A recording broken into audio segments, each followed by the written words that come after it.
Bismillahirrahmanirrahim. Assalamualaikum warahmatullahi wabarakatuh. Alhamdulillahirabbil alamin wassalatu wassalamu ala asrafil anbiya'i wal mursalin wa ala alihi wa ashabihi ajma'in, amma ba'du. Sesungguhnya segala puji hanya milik Allah. Kita memujinya, kita mohon pertolongan kepadanya, dan kita mohon ampunan kepadanya. Kita berlindung kepada Allah dari keburukan amal-amal kita dan dari kejelekan hawa nafsu kita. Barang siapa yang diberikan petunjuk oleh Allah, maka tidak akan ada seorang pun yang dapat menyesatkannya.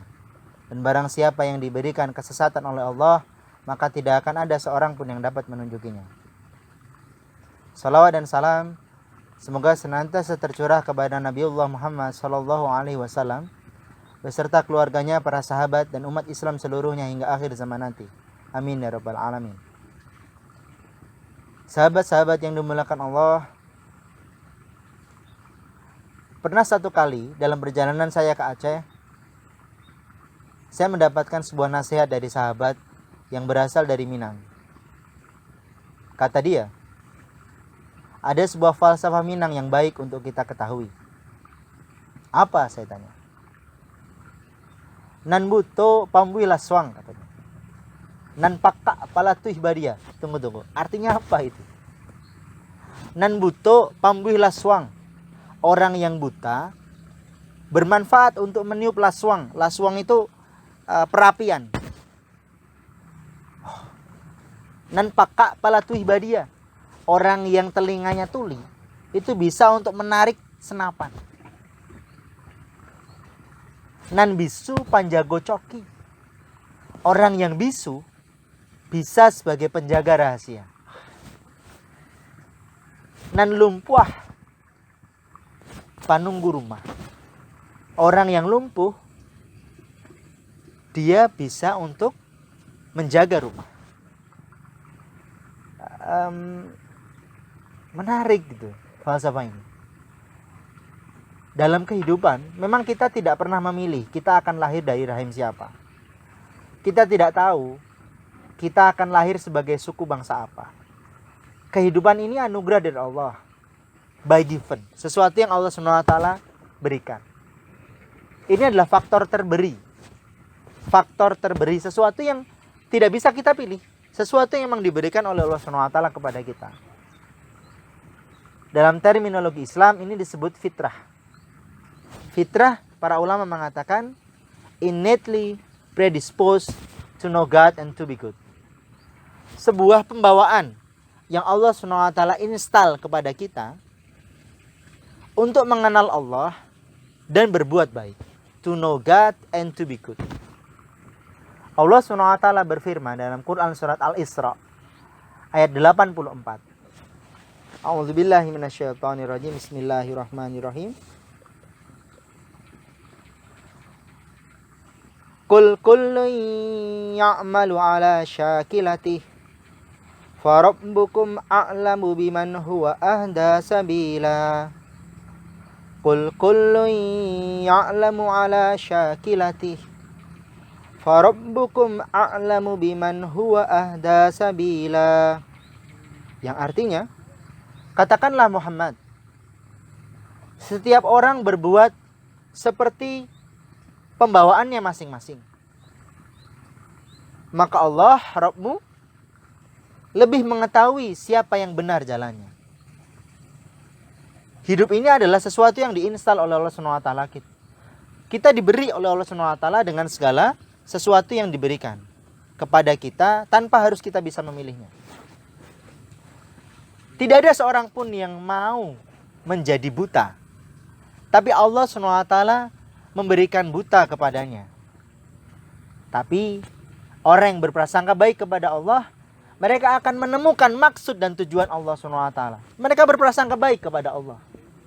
Maka dengan kebutaannya, dia mengambil peran sebagai pambuh laswang. Sebagai peniup perapian. Karena orang yang buta tidak pernah takut terpercik api di kedua matanya.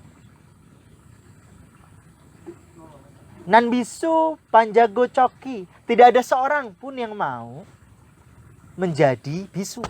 Betapa nyaman kita bisa ngobrol dengan orang lain. bisa menyampaikan apa yang kita inginkan, bisa menanggapi apa yang disampaikan oleh orang lain. Tidak ada seorang pun yang mau menjadi bisu.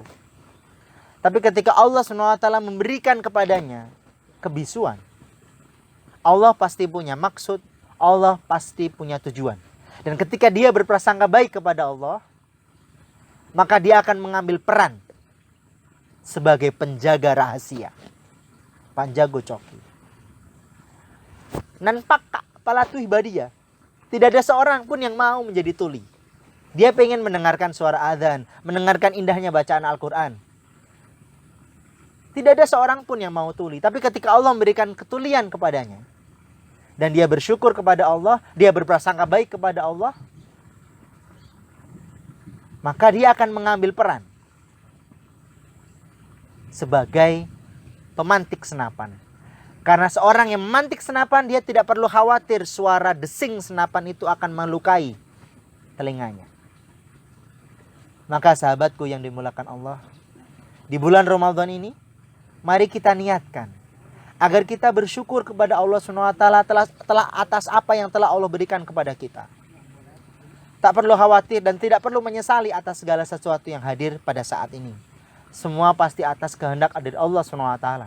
Tapi kita perlu tahu apa maksud dan tujuan Allah SWT menghadirkan kita di sini. Menghadirkan kita di Indonesia, menghadirkan kita di Purwokerto, menghadirkan kita bersama dengan sahabat-sahabat kita.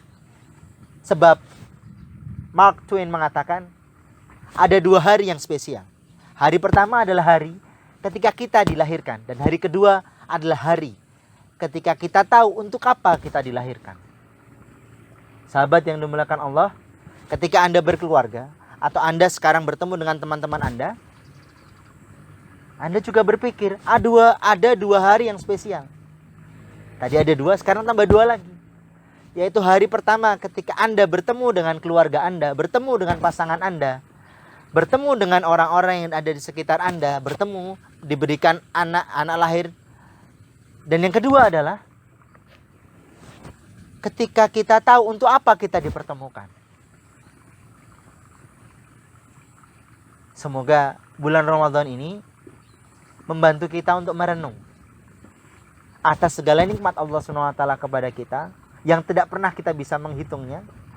Apa maksud dan tujuan Allah memberikan semuanya ini? Dan apa takdir kepahlawanan kita bagi diri ini, bagi orang-orang yang kita cintai, bagi negeri ini, bagi orang-orang yang ada di sekitar kita? Apa ya? Semoga Allah SWT membantu kita. Semoga Allah SWT membimbing kita.